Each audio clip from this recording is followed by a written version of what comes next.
Buenos dias, amigos. We're combining corn today. And I dropped my radio.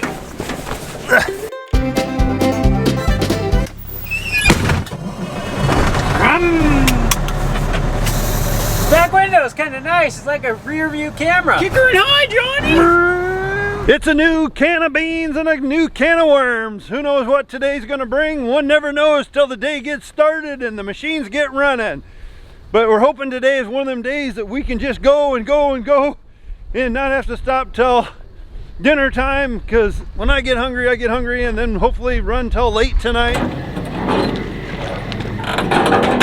Oh, get a phone call. Whoa. Hey, I need my tools out of there, my flashlight and my 2 cranks, or I won't be able to unload this. Oh, that'd probably be a good idea. Okay. Oh, I was gonna try to sneak off the semi. I got the cranks and stuff in here. We got a load of beans on this truck we got to bring over to the co-op. I don't know where they came from, but gonna ditch them. With our semi-trailers being like 40 years old, the cranks we have on the side, we got little interesting concoctions to open them, such as this breaker bar. Why did these get put in this semi? This one doesn't fit on here either. And he has the one I need. Thank you, Cole. Oh, what are you doing in the driveway? Oh, you guys fell over, you okay? Woo. Don't do that to me, you scared me. See you later tonight, Bensai. Aw, it's like they're wearing matching clothes. Check the oil. Ooh, she look a little low. Let's see, we are on a hill at the back, dipstick's at the front. We should be good, right? Oh, not a big fan of this. Woo. We start every morning by checking the oil. Ooh, she cold. Okay, everything looks good in here. Ladies and gentlemen, welcome to the south side of Mary Lou's. This is what we've got done over here so far. 24 acres. Don't mind that little spill spot on the ground. That 85 acres on the north side of the road is the north side of Mary Lou's. We farm that. We also farm this. And then we farm up there on the hill where you see those hay bales. If we have a good day today, we should get about 100 acres done. And then we'd only have like 130 acres left over here. Something like that. Neva's dad is going to be running the John Deere 4840 on the Brent 674 grain cart, and then Neva is going to be coming out and running the 340 on the Brent 1396. Dad and Cooper are going to be running the 3 semis, which, let's put it this way, they're going to be behind. We had that grain cart full last night, and we had the other grain cart full last night too. Cooper already came out. He filled a semi with that one. That one still got a little bit left in it. But between what Ricardo's got on him and what's on that one, should fill Elmer.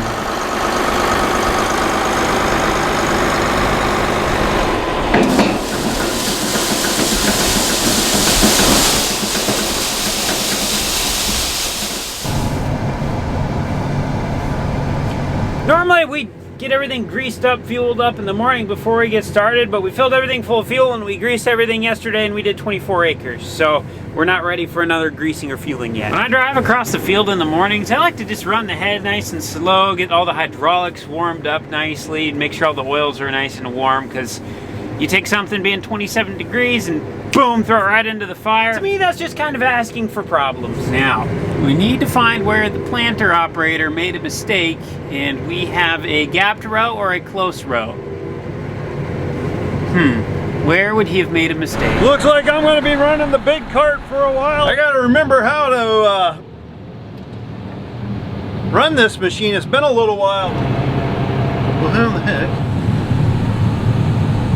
I'm really impressed how nice these Midland 2-ways work. Yeah, they work pretty good. It's as long as we're not by the neighbor who's on the same channel. What I like doing is when they say, "You want me to come to the end?" then you just respond, "No, stay where you're at." So it gets the grain cart guy in trouble. Lunchtime. Bathroom first. Are you able to pick that one number that's in here? Is it wet? I'll have to see. I haven't got to it yet. Hopefully we can get this side done today. Yeah. Otherwise I can go back in mountain, because that's the same number that's up here. How's the track look? Better. Yeah. Seems like when you go faster and it's more full, it definitely does a better job than when you creep. Hey, Rick. Hey, buddy. What do we got here? Pork. Oh, you don't like pork? No, I like it. Did you got the bin doors shut on that bin back there too? Oh, Neva's smart. Yeah, we're in here out of the wind. Yeah. pork chops, green bean casserole, potato, baked potato, applesauce. This next hour may be a little challenging to stay awake on. One thing nice about the grain cart driver, which is me today, for a few minutes anyhow, till Neva takes over, you kind of get to enjoy the beauty, look around, enjoy the sky and the surrounding. And then you still got to kind of keep an eye on the combine, but with the radios up here, Cole always yells like, "Where are you? Can't you see me?" "I'm coming, calm down," you know, and they're gonna wait for me. I'm in the cart, they can't unload until I'm underneath them anyhow. But it is kind of nice to be able to come out here now and then too and look at the crops, see what they look like. It always, you know, this is how we learn things out here, is looking at the crops. Do we need to improve something next year? Is the seed number that we planted this year, maybe it's not producing like we wanted for the last 2 or 3 years, maybe like looking really good. I look over here and there's coyotes to my left.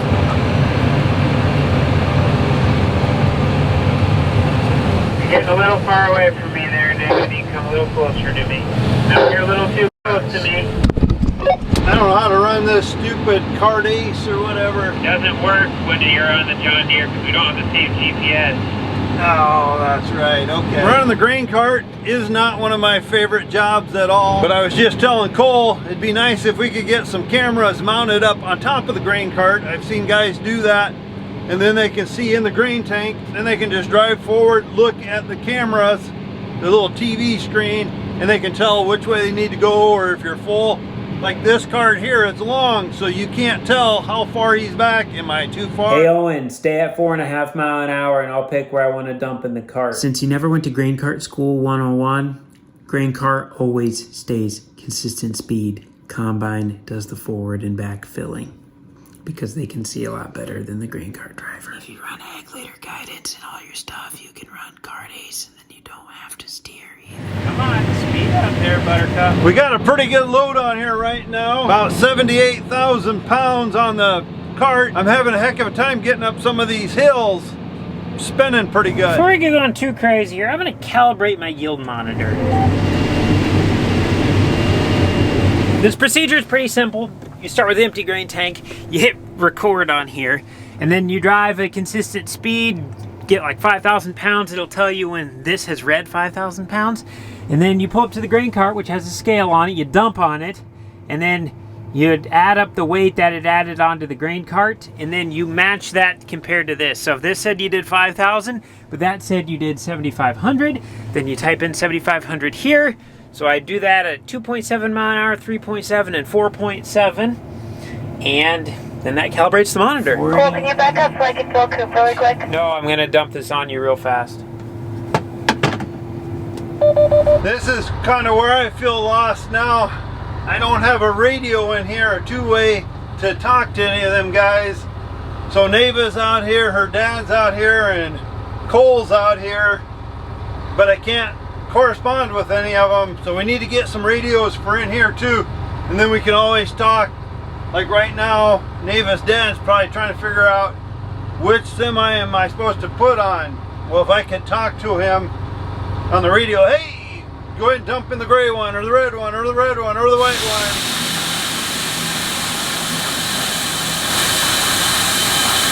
Cooper just pulled in with a Freightliner. I got to jump in the semi. They're going to be pumping them loads out fast today, faster than we can run. Have an issue with this pit here. Right in the middle, we got an auger that goes out the side to take the corn up to the leg. One straight auger, but they have the flating going this way halfway. The flating on the other side goes halfway. So we got corn pulling this way, corn pulling that way, which puts a lot more stress on the belts because they're pushing together. I would never recommend doing that, guys. If the pit can take it out of the back end where the auger pushes it one way and takes it out, but when it's meeting in the middle, it's going to wear out our flating. We can always see it already starting to wear out in the middle because it's pushing together. We haven't been able to get this thing to do the full capacity, so it kind of hurts a little bit. Like now I got to wait just a little bit before I can get it all in. But we can leave and the pit will shut off on its own, so it takes a while for it to get emptied out. tractor looks so small. And it's not a small tractor or a grain cart. Whoa, we got something going on over there. Hopefully there's no bent snoot inside of there. Oh, hush. Have everything off and the parking brakes on.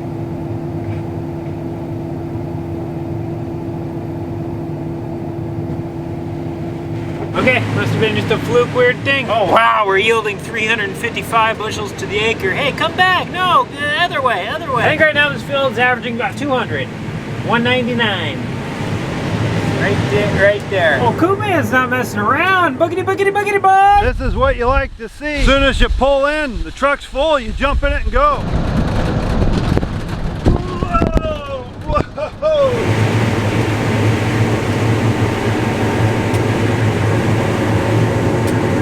Kind of where we're at right there, to like the bottom of that hill over there. That's a 109-day variety, hybrid number, whatever you want to call it, in the middle there. So we are going to skip around that here for a little bit because that's a different moisture than the 104-day that we've been picking. It's about 1.5% wetter. Here's a better example with the map. All that orange is the 104-day. That's all the part we've got done. Technically we're sitting like this right now, so that is over there. And then this blue beside us is the 109 day. So we're actually right on the edge of it right now. The planter must have shut off right there. So perfect signaling spot, I guess you could say. But it goes from here to somewhere over there on that hillside. I think the top of the hill, actually.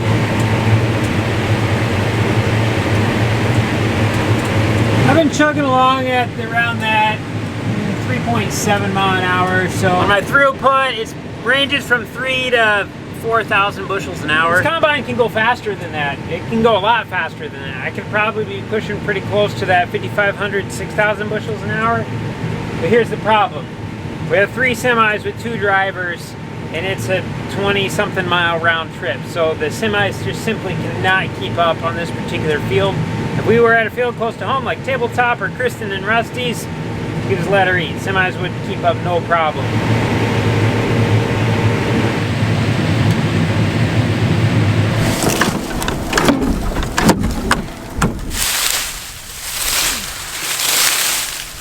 Nice looking corn. A little bit on the skinny side, not a very girthy ear. Got a good length to it though. Corn wasn't very tall. Good strong stalk. Look at that.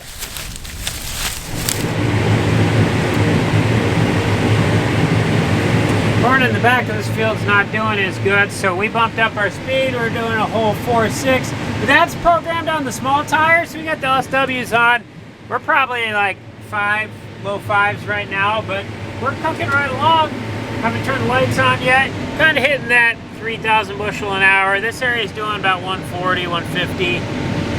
So, and we'd like to see that number higher, but you know what it is, what it is. We're going to work on improving this farm, getting the fertility up, so that way we can get some better yields here. And I'm honestly not sure how much rain this particular farm had, but I mean, all those things make a difference.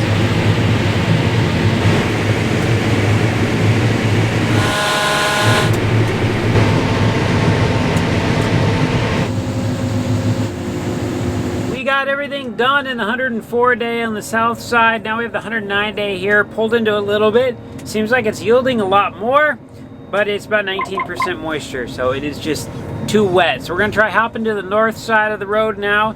There's a 103 day corn over there that we're hoping is dry enough to at least roll in. We've done 85 acres today so far. Our goal is to do 100. Here's where the beauty of the old folding head comes into play. We're gonna unlock this. We're gonna press this button. No, we gotta lower it, otherwise it can hit the cab. Once we lower this bad boy down, then we can just fold it up. We don't have to have a trailer around here or anything. It would help if it would fold. Do I gotta hold the button? I think I gotta hold the button. There we go, look at that. No trailer, no truck. Just fold it up, drive across the road, unfold it, we're ready to go. I feel like a folding head is one of those things. Once you go to it, you never go back. Probably fold my hopper down too, because that sticks way up there. Wipe out a power line with it. We were up there on top of the hill and we're literally driving 100 more feet and then we're gonna turn right. Look at this. We can get through here. Not hitting the trees, not hitting the mailbox. That's a big mailbox, expensive mailbox. You don't want to hit that mailbox.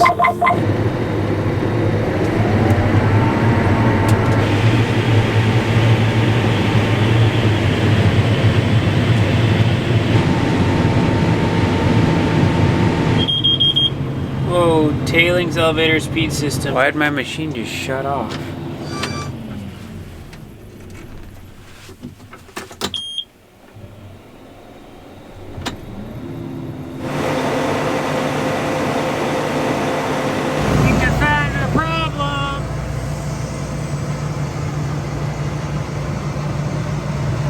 Something's missing right there.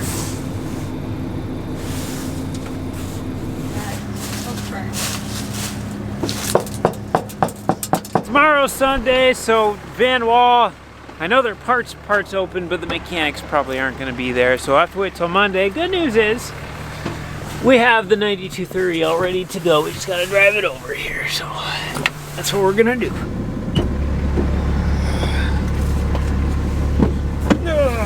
Cooling down out there. Yeah, it did. Hey, Brick, buddy. Oh no. Oh, you're coming over. Okay. Okay. From one semi one time from there.